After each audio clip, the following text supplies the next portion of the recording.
This is the London system, the most loved yet hated opening in the world of chess. But this opening has some really beautiful attacking ideas in the middle game. And today we'll look into one of those.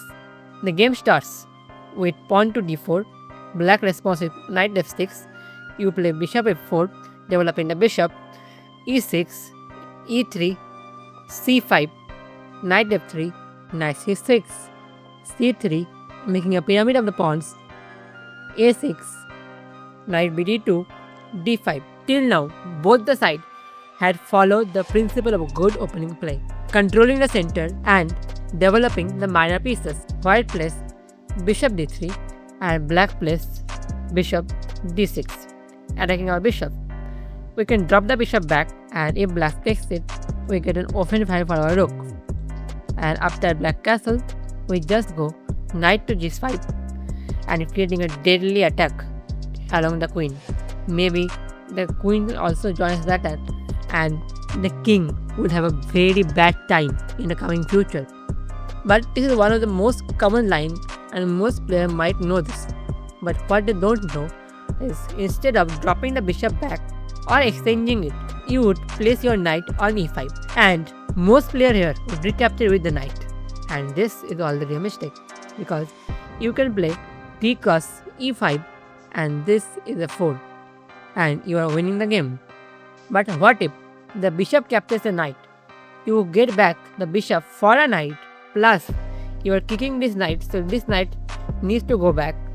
And now you can just play knight to f3, bringing the piece to a more active square, and then black castles, a very normal move. But now you play h4, a move that makes no sense at first glance. But there is some deadly attacking ideas behind this. Black here plays v5 with the idea of a queen side attack with the pawns.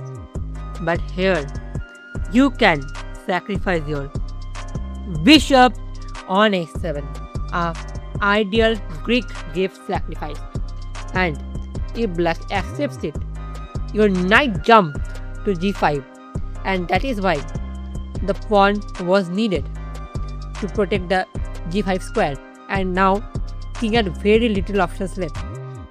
If he goes back to g8, this is already a mate in the next move, and if he plays king to g6, you can deliver queen to c-check, and now the king is running out of squares. If he goes to a6, this is just a mate with queen h7, the knight protecting the queen.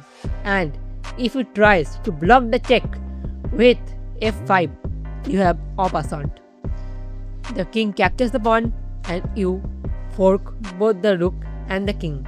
But wait, was there some better continuation? After f5, if you don't get tempted by en passant and play h5 check, you force the king to move to h6.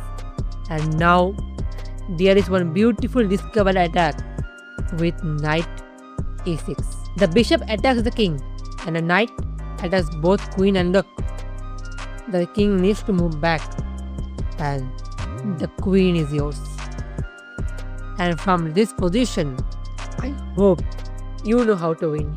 And if you have enjoyed the video, do like it, share it with your friends, and subscribe the channel for more such videos. 50 likes on this one, and we'll come up with more attacking ideas in the London system. See you in the next video. Bye.